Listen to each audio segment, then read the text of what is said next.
With a history rich in racing development, Shimano is now focused on a new challenge: to reach the pinnacle of E-Enduro racing series and unlock the future for all EMTB riders alike. In collaboration with Yeti Cycles and their race-bred prowess, the collective knowledge gained from the successes and failures at the top level of racing will lay the foundation for crafting the most advanced e-bike system available with the Yeti Shimano EP racing team.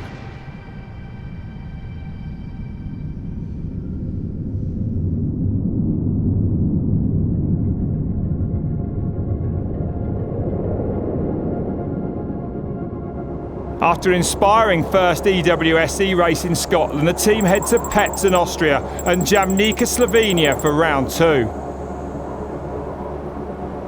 The boys are eager to get more time between the tape and hone in their EMTB skills.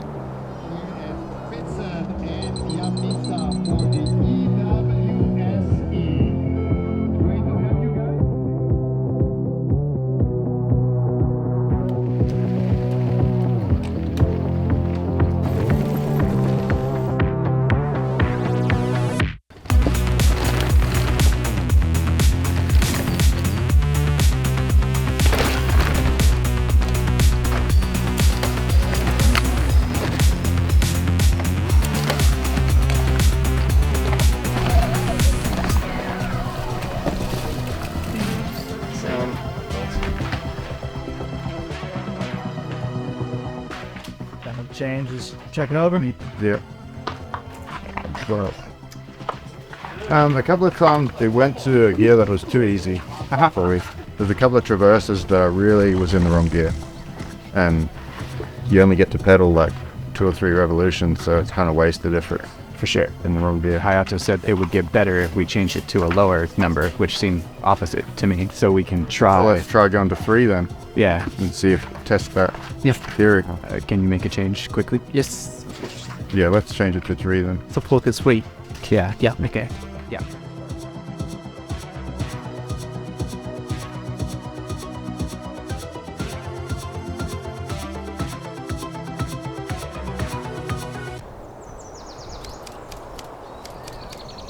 Coming from World Cup downhill, it was difficult for me to know what to expect mentally and how to prepare. It's such a different sport, and e-bike is a completely different machine, really. Mick from Australia on the Yeti Shimano EP Racing with Keegan Wright.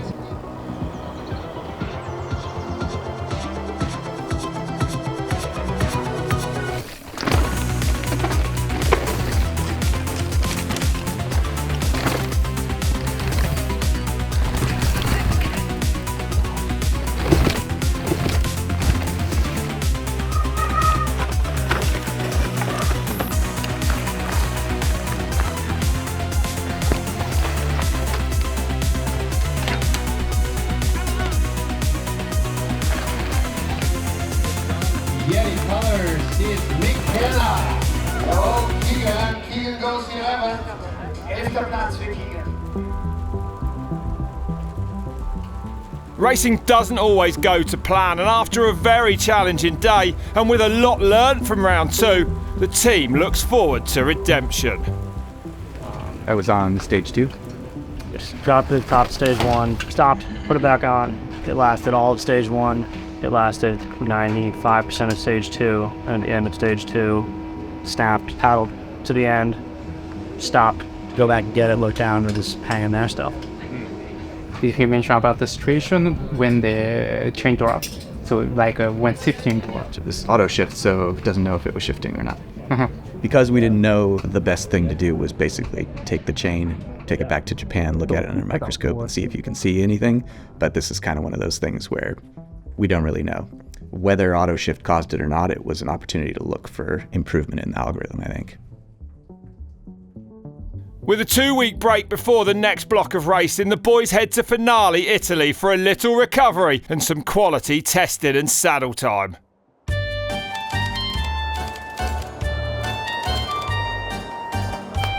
Yeah, I was picturing you like just going out for a ride just every day and then we could chat.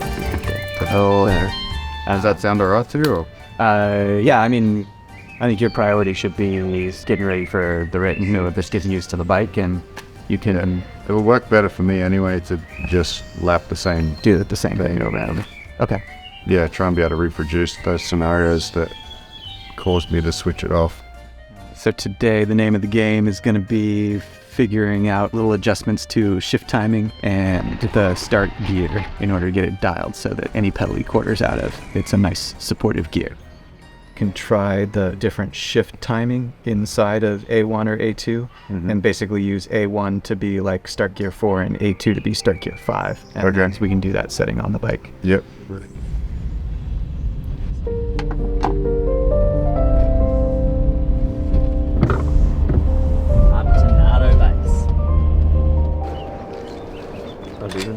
Leave it at 13 for now and try it on A2. Okay. That's my goal, is just to play with it all and see what works.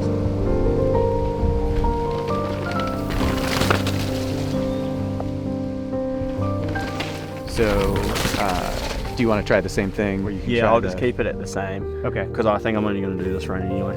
A1 now is start gear 6 instead of start gear 4. Okay. That's the only change we made. Okay. Went too far the other way. Ended up in too hard of a gear. Right. So it was almost like a quick acceleration and a quick deceleration. It overcompensates. Well, so lap 1 you had 4 and 5. For lap 2 we changed 4 to 6.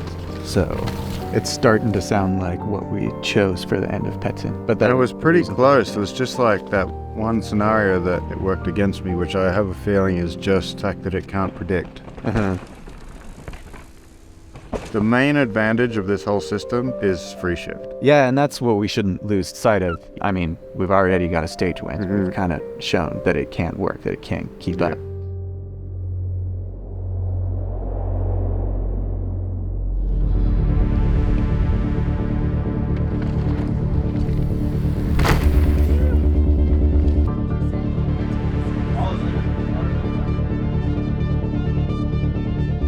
My name is Yuta Mizutani, and I'm in charge of the drivetrain part, especially the Di2 Audi.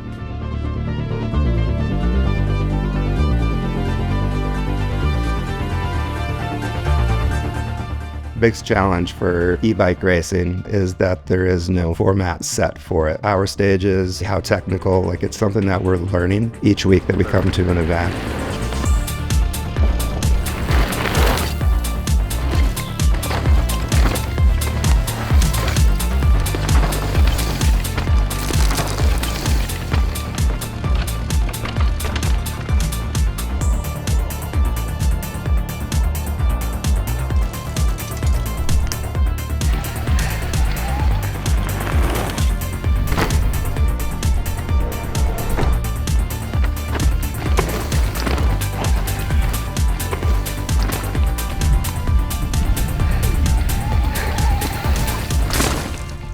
So after Petsin, the riders came out to Finale to a week in between training.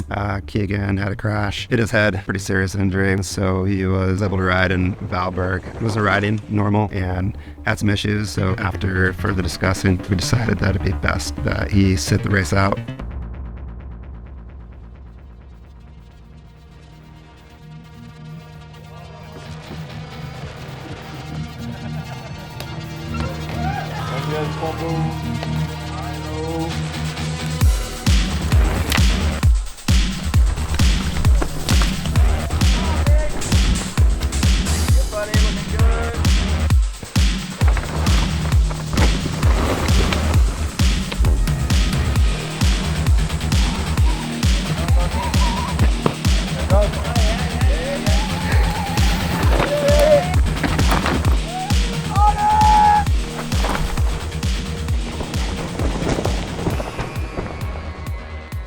So when he tried to pedal under really heavy load, he just snapped the chain. And so after descending a bit, he was worried that the derailleur, because it was rattling around so much, would damage the frame. So he stopped and pulled off the derailleur. Then the bolt comes loose, and then looser and looser and looser, and then no more shifting. Oh, the bolt's gone. So maybe the derailleur coming loose was first. Yeti Shimano EP race team was created because we race. That's what we do, and that's how we push the limits, and that's how we develop product. At the end of the day, a rider is best proving grounds, and we feel that racing is the best test for great product.